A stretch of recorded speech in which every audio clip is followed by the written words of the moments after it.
Now, guys, why do you think you deserve to be on the top 12?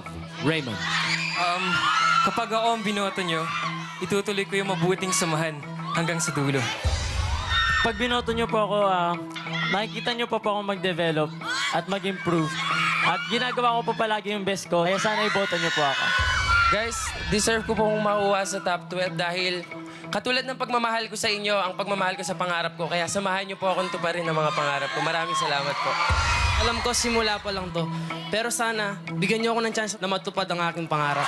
Girls, iboto niyo po ako para makita niyo ang performance ko lagi.